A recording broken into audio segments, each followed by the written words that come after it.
आओ बच्चों, आज हम क्लास 8th की वर्कशीट 41 करेंगे। पहले हिंदी मीडियम स्टूडेंट्स के लिए, उसके बाद इंग्लिश में। आज का जो टॉपिक है वो है जंतुओं में जनन। आपने सभी ने पढ़ा कि जनन दो तरह का होता है, लैंगिक और अलैंगिक।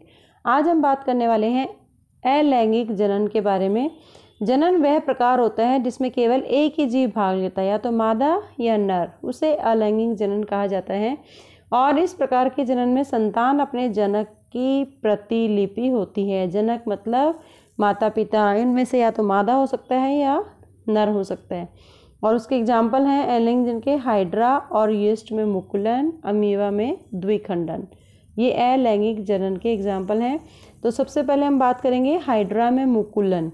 हाइड्रा की जो शेप है ये इस तरह से होती है। फर्स्ट स्टेप ये होता है, ये मातृ हाइड्रा है, मतलब पेरेंट हाइड्रा है।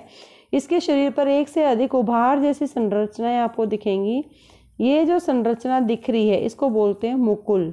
और ये मुकुल धीरे धीरे सेकंड स्टेप में अगर देखोगे तो विकसित होता जा रहा है, और विकसित होकर यह मुकुल मातृ जीव से, जैसे जैसे इसका मैच्योर होगा, ये मातृ जीव से सेपरेट हो जाता है और एक नया हाइड्रा बन जाता है। यीस्ट जैसे जीवों में यह मुकुल जनक जीव कोशिका से जुड़े होते हैं, और हाइड्रो में जब मुकुल से नया जीव विकसित होता है, इस प्रकार के अलैंगिक जनन को मुकुलन भी कहा जाता है। इसका मतलब अलैंगिक जनन की एक टाइप है फर्स्ट मुकुलन, जो कि हाइड्रा में हमें देखने को मिली। उसके बाद है अमीबा में द्विखंडन। अमीबा एक कोशिकीय जीव है जिसमें अलैंगिक जनन की क्रिया से एक केंद्र के दो केंद्रों में विभाजित हो जाता है। आपको ये चारों स्टेप ध्यान रखने हैं इसमें। फर्स्ट स्टेप में अमीबा जनक है, पेरेंट है। इसके बाद ये कोशिका के विभाजन हो जाता है इसमें, और विभाजन होने के बाद जो कोशिका द्रव्य है वो भी विभाजित होता जाता है। उसके दो न्यूक्लियस हो जाते हैं और दो डॉटर अमीबा हमें प्राप्त होती हैं। तो एक जीव से जब विभाजित होकर दो जीव उत्पन्न होता है तो उसे द्विखंडन कहा जाता है। अब इस दोनों अलैंगिक जनन के आधार पर आपको ये प्रश्न है वो नोटबुक में करने हैं, चित्र भी बनाने हैं। Now the time for the English medium students, and today's worksheet is worksheet 41 for the class 8, and we are going to discuss about reproduction in animals.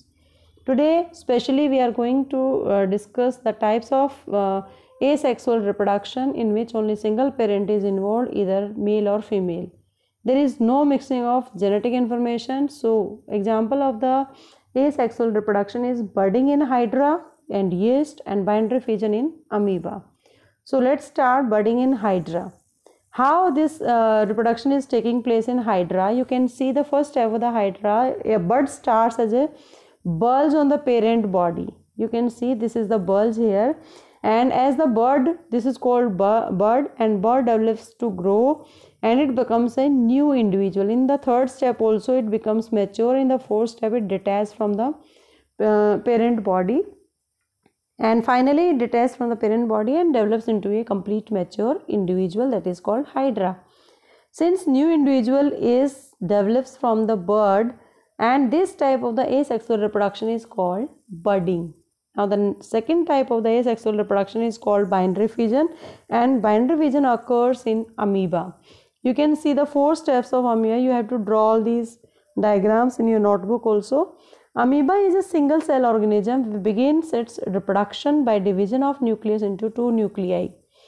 And in this case, in the amoeba, this is followed by division of cytoplasm of the body into two. You can see cytoplasm is divided here, and elongation, you can see elongation of the nucleus and cytoplasm divided into two parts. And finally the two daughter amoeba cells are produced from one parent amoeba, and this type of asexual reproduction in which an animal reproduces by dividing into two individuals is called binary fission. Binary means two, fission means dividing the whole parent into the two daughter nuclei. So on the basis of the worksheet you have to do all these questions in your notebook. Keep watching Super Vigyan. Thank you so much.